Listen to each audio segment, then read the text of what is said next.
Welcome everyone to Prime Mathematics. Today we are going to discuss the controversial question of JEE Advanced 2025 paper 1।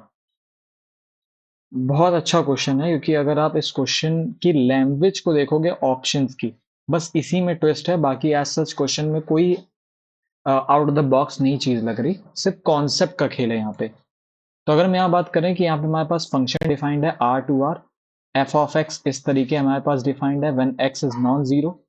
जब x equal to zero है तो function की value 2 है। ठीक, तो यहाँ पे हमें डिफरेंशियबिलिटी चेक करनी है at x equal to zero.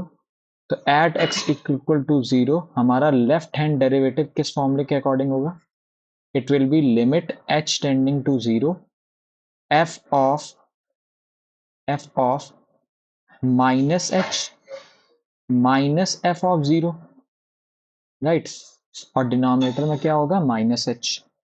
तो अगर हम f ऑफ माइनस h की बात करें तो यहाँ पे अगर हम फंक्शन जब नॉन जीरो है तो माइनस h भी नॉन जीरो है, तो इस पे वैल्यू क्या आएगी फंक्शन की? इसकी वैल्यू आएगी 2 माइनस h का स्क्वायर करेंगे तो क्या आएगा? पॉजिटिव का h स्क्वायर।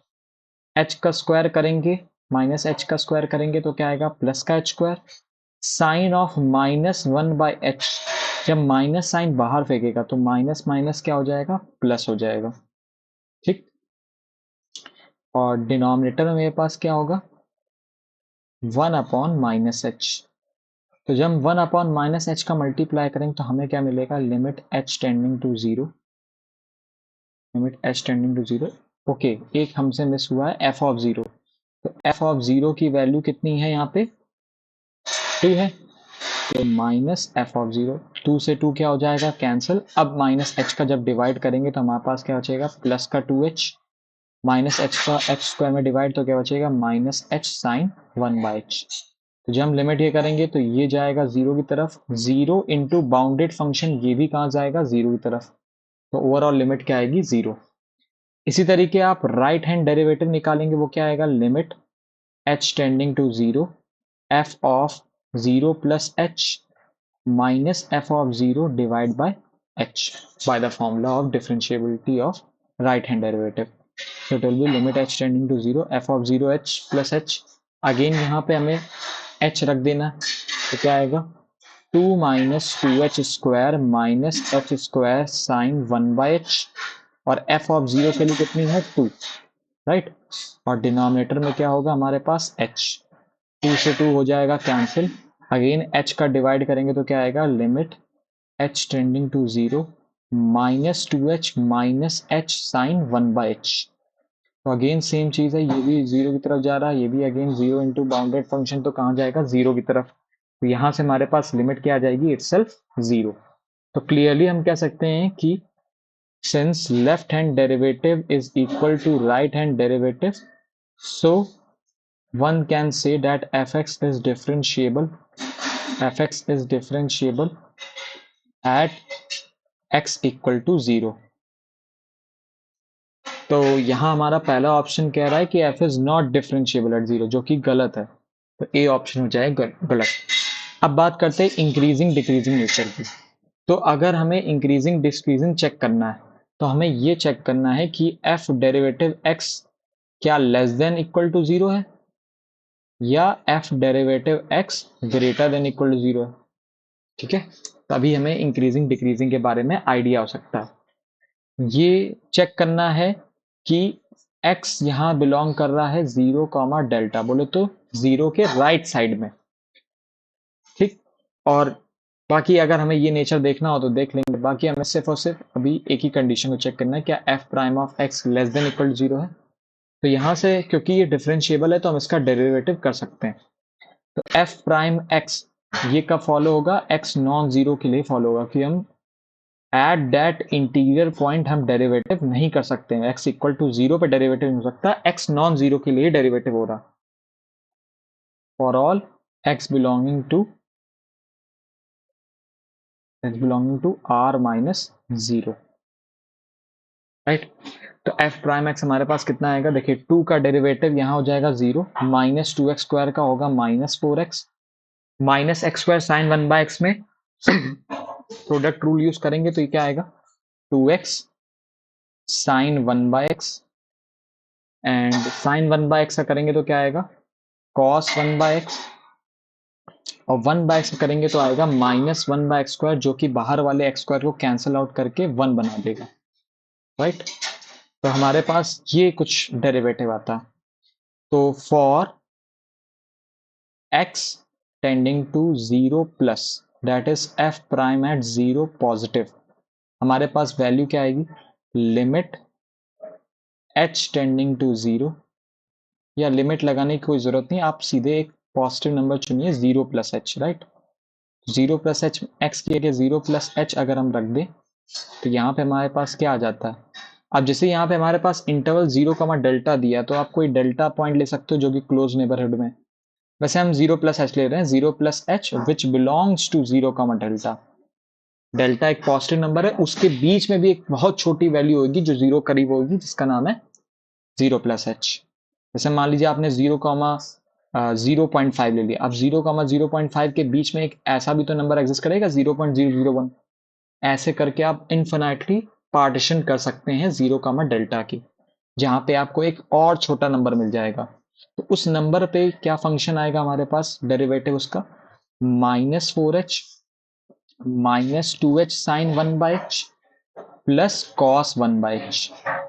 अब क्योंकि हम जानते हैं ये बहुत ही छोटा नंबर है, ये भी बहुत छोटा नंबर है, और उसके आगे नेगेटिव लगा, तो ऑफ कोर्स हम यहां से देख सकते हैं कि cos 1/h का मेजर रोल है, इसका मेजर रोल है, और ये क्या है, नेग्लिजिबल रोल है इसका, इसको हम निगोशिएट कर सकते हैं। तो यहां से ये अप्रोक्सीमेटली क्या आता है, cos 1/h। अब क्योंकि cos 1/h is a bounded function, bounded function in -1 to 1, right, -1 to 1 के बीच में ये क्या है, एक बाउंडेड फंक्शन। तो इसके अकॉर्डिंग हम क्या कह सकते हैं कि f prime 0 plus does not exist, right, does not exist.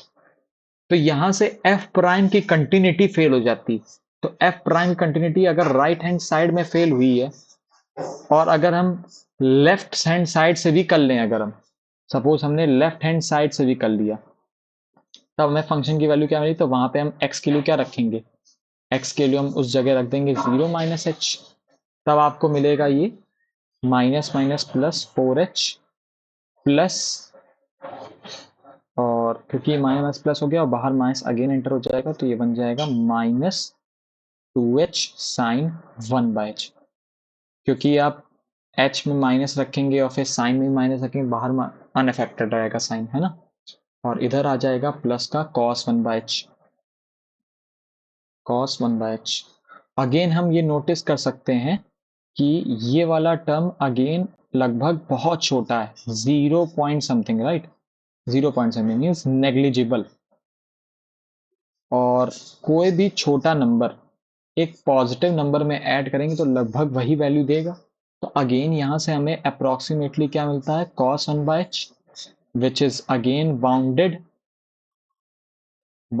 in -1 to 1, right, so f prime 0 minus does not exist। तो ना ही ये अपना नेचर इंक्रीजिंग के लिए शो कर पाता है, ना ही अपना डिक्रीजिंग के लिए शो कर पाता है। तो जैसे कि हमने देखा कि 0 कॉमा डेल्टा इंटरवल पर, 0 कॉमा डेल्टा इंटरवल पर ये ना ही इंक्रीजिंग है ना ही डिक्रीजिंग। तो इस तरीके हम क्या कह सकते हैं कि f is a neither increasing not decreasing function. तो कह रहा है ये डिक्रीजिंग है, जो कि गलत है। इस तरह कह रहा है for any positive real number delta the function is not increasing. अब क्योंकि यहाँ पे नॉट इंक्रीजिंग लिखा है, तो हाँ, नॉट इंक्रीजिंग का डायरेक्टली ये मतलब नहीं कि वो डिक्रीजिंग है। नॉट इंक्रीजिंग का मतलब ये भी हो सकता है कि वो नाइदर इंक्रीजिंग नॉट डिक्रीजिंग है। सिंपली बात करी जा रही कि अगर आप अपने लेफ्ट नेबरहुड में देखोगे तो वो नॉट इंक्रीजिंग है, जो कि सही बात है, ये ना ही इंक्रीजिंग ना ही डिक्रीजिंग, तो नॉट इंक्रीजिंग भी पैटर्न फॉलो होता है।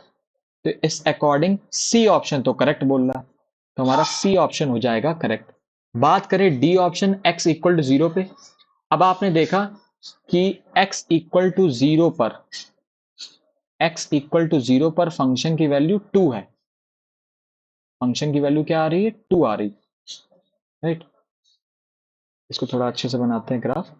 हमारे पास फंक्शन की वैल्यू क्या आ रही है, 2 आ रही,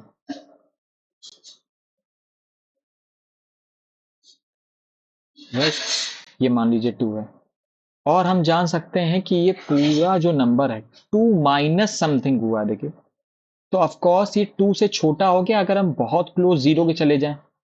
अगर हम लेफ्ट हैंड साइड से जाएं चाहे राइट हैंड से आए, हम 2 से तो कम है, क्योंकि हमने जस्ट अभी देखा कि जब हमने लिमिट एफ ऑफ 0 प्लस निकाली और एफ ऑफ 0 माइनस निकाली, इन दोनों की वैल्यू 2 से तो छोटी आ रही है ना, तो बगल में तो ये छोटा आ रहा, इसका मतलब ये पॉइंट अपने जीरो नेबरहुड में क्या होगा, मैक्सिमा पॉइंट बिहेव करेगा कि नहीं करेगा, मैक्सिमा पॉइंट बिहेव करेगा। तो इस तरीके ये कह रहा है कि x equal to 0 is a point of local minima, जो कि रॉन्ग स्टेटमेंट है। तो इस तरीके हमारा ओनली करेक्ट ऑप्शन क्या है, सी ऑप्शन करेक्ट है। I hope you have got the rightful concept. If you have any query, please comment in the comment section. Thank you so much.